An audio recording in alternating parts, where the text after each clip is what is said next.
Magandang araw sa inyo mga kapatid. So ngayong araw na to, samahan ninyo ako at ng aking pamilya at pupunta tayo dito kung saan makakabili ng mga murang gamit dito sa UK. Ito ay Portsmouth Harbour mga kapatid. Kaya kami nagpunta dito mga kapatid kasi sinabihan ako ng aking asawang sabi sa akin, "Babe, bumili ka naman ng mga bago mong gamit, mga t-shirt, sapatos, pantalon."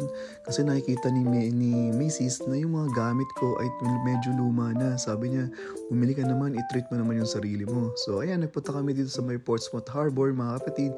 So ayan, tumingin-tingin tayo ng sapatos, tingin-tingin. Pero medyo namamahalan si Kuya Fredo eh. Ganito ba talaga mga kapatid na pag ikaw ay isa ng tatay, hindi mo na inuuna yung para sa sarili mo, yung para sa mga anak mo muna. So sabi ni Bebang, kailangan ng bagong sapatos ni Tayshan at ni Sophia. So ayun, sabi ko bilhin niya na para sa mga bata. At syempre dito, lakad-lakad, meron mga Adidas dito na outlet, may Levi's na outlet na talagang murang-mura lamang mga kapatid. So ayan, pumunta kami dito sa mga paborito naming sapatos, sa By Vans. So ayan, bumili ulit kami ng sapatos dito mga kapatid, yung mga bata. Kasi mura lang ang sapatos dito sa Vans. Nakabili kami ng sapatos ng mag-ina ko, kay Tayshan, kay Sophia at kay Bebang na 10 pounds to 12 pounds lang mga kapatid. At sabi ni Sophia, sabi niya, "Daddy, suot daw niya yung bago niyang sapatos." So ayan, terno, jacket, t-shirt niya, saka sapatos niya na puro pink. So ayan, nabilan na namin yung mga bata. At sabi ko naman kay mami ay, "Ikaw naman, bumili ka kung anong gusto mo." So ayan, naglakad-lakad kami mga kapatid. Alam niyo naman si Mrs. mga kapatid, mga gawaing bahay, pag-aalaga sa mga bata ay talagang lagi ko tinitreat yan kada buwan. So ayan, nagustuhan ni Mrs. yung sapatos dito sa Tommy. Sabi ko, bili niya na. Huwag mo nang isipin yung presyo kasi talagang deserve mo yung mga ganyan mga kapatid.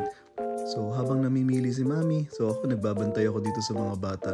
Nako, Habayanas, ito yung nabili ko dating Habayanas, hindi nagtagal, naputol kaagad mga kapatid. Tapos nakita ng mga bata itong tindahan ng candy, sabi niya bibili daw sila. Ayan, sige, bili lang kayo. Pagkatapos namin mamili mga kapatid ay namasyal kami dito sa Portsmouth. Napakaganda siya mga kapatid.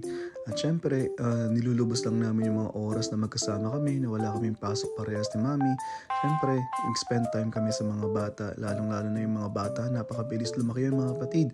Bukas makalawa, hindi na sila makakasama kasi nga syempre may mga sariling mundo na yan mga kapatid. So, enjoy natin yung mga time na magkakasama pa kami, na maliliit pa sila, na sumasama pa sila sa atin. Kasi pag lumaki na yan, nako, may mga bagong kaibigan at barkada na yan. Mamimiss mo yung mga time na yan mga kapatid, na hindi na kayo sinasamahan ng inyong mga anak.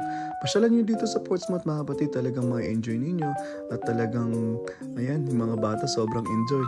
So ayun, sa matatapos na yung araw, wala akong nabili. Sabi ko, tsaka na lang. Mas importante yung mga bata at yung aking asawa na magkaroon ng bagong gamit. Kaya pwede pa naman yung mga luma kong gamit, mga lumang t-shirt, sapatos at pantalon. Pwede pa yan. Pero ang pinaka-importante mga kapatid ay maging masaya yung aking pamilya na nakuha nila yung gusto nila. Kasi yun naman talaga ang ano natin, di ba, bilang tatay ay magtrabaho tayo para sa ating pamilya, para maibigay natin yung mga kanilang pangangailangan. So ayun, maraming salamat po.